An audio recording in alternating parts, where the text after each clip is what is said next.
Welcome to দিশার exam guide. প্রিয় চতুর্থ শ্রেণীর পরীক্ষার্থী বন্ধুরা, তোমাদের জন্য এই ভিডিওটিতে আমি আলোচনা করতে চলেছি চতুর্থ শ্রেণী অর্থাৎ ক্লাস 4-এর প্রথম পর্যায়ক্রমিক মূল্যায়নপত্র 2024। বন্ধুরা, এই প্রশ্নপত্রটি সম্পূর্ণ সিসিই এবং এসএস পদ্ধতি অনুসরণ করে তৈরি হয়েছে। চতুর্থ শ্রেণীর বাংলা বিষয় প্রশ্নপত্রটি সম্পূর্ণ উত্তরসহ এই ভিডিওটিতে আমি আলোচনা করতে চলেছি, তাই অবশ্যই তোমাদের দেখে নিতে হবে। পূর্ণমান 10, সময় 20 মিনিট। এখানে দেখো নিচে পরীক্ষার্থীর নাম অর্থাৎ তোমরা তোমাদের নাম লিখবে, ক্রমিক সংখ্যা অর্থাৎ এখানে তোমরা তোমাদের রোল নাম্বার লিখবে।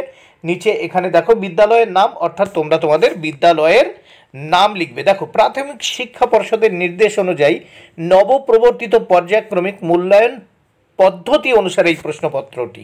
তাহলে প্রথমেই দেখে নেওয়া যাক। 1, সঠিক বিকল্পটির তলায় দাগ দাও। এখানে 4টি প্রশ্নের উত্তর করতে হবে, মোট 2 মার্ক। প্রত্যেকটি প্রশ্নের জন্য একের অর্ধেক করে মার্ক বরাদ্দ রয়েছে। 1 নম্বর প্রশ্ন, ফেরিওয়ালা ঝুড়িতে থাকে চীনের, উত্তর হবে অপশান ক পুতুল। 2 নম্বর প্রশ্ন, বুড়ো লুসাই ছিল মস্ত বড়, অপশান খ শিকারী। 3 নম্বর প্রশ্ন, মালগাড়ি কবিতাটি লিখেছেন, উত্তর অপশান খ প্রেমেন্দ্র মিত্র। দেখো আমি প্রত্যেকটি বক্সে উত্তরগুলো করে দিয়েছি, গোল করে দেখো উত্তরগুলো করে দিয়েছি।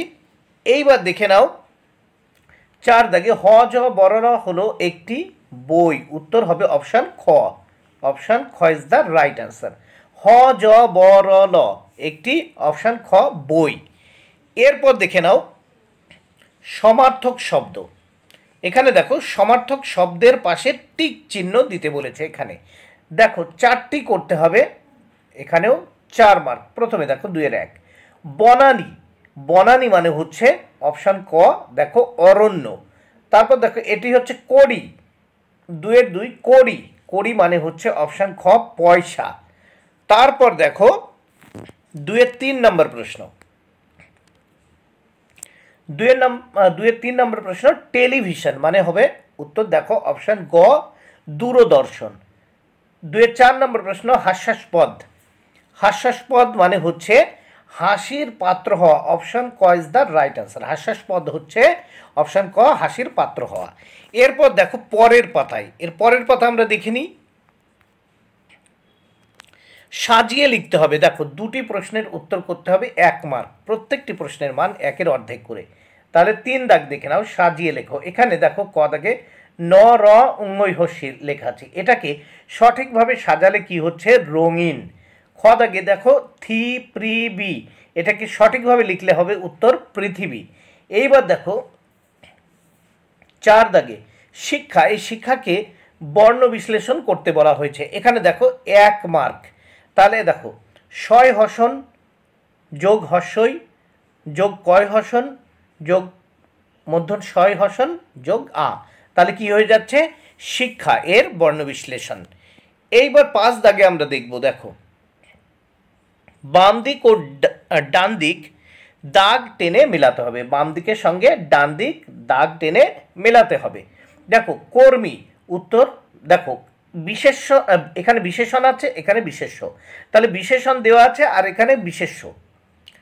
তাহলে এই বিশেষণ বিশেষ্য এই দুটো কি করতে হবে আমাদের মেলাতে হবে। কর্মী কর্ম, তারপর দেখো যাত্রী যাত্রা, বিনীত এখানে বিনয়, এখানে দেখো কল্পিত এখানে কল্পনা। তাহলে দেখো আবারও বলছি, কর্মী কর্ম, যাত্রী যাত্রা, বিনীত বিনয়, কল্পিত কল্পনা।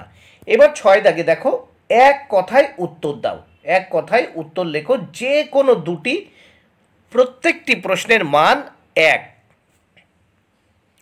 প্রথমে আমরা দেখে নেব জ্যাঠামশাইকে ও বাড়ির ছেলেরা ভীষণ ভয় করত, কোন গল্প থেকে নেওয়া হয়েছে। উত্তর দেখো আমি সংক্ষেপে লিখেছি ছেলেবেলার দিনগুলি, তোমরা কিন্তু প্রশ্ন ধরে লিখবে যে জ্যাঠামশাইকে ও বাড়ির ছেলেরা ভীষণ ভয় করত, ছেলেবেলার দিনগুলি গল্প থেকে নেওয়া হয়েছে। তারপর খ দাগে একটি যানবাহনের নাম লেখো যেটি যাত্রী পরিবহন করে না, উত্তর মালগাড়ি। তোমরা এইভাবে লিখবে, একটি যানবাহনের নাম যেটি যাত্রী পরিবহন করে না সেটি হলো মালগাড়ি।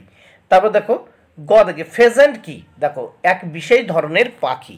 ফেজেন্ট কি, গ দাগে দেখো এক বিশেষ ধরনের পাখি। ঘ দাগ দেখে নাও, ঘ দাগে কি বলেছে, গল্পে বাঘ হলো শিয়ালের মামা, আর নরহরি দাস নিজেকে কার মামা দাবি করলো, উত্তর সিংহের মামা। বন্ধুরা ভিডিওটি ভালো লাগলে অবশ্যই লাইক কমেন্ট ও শেয়ার করো। Thank you very much. কি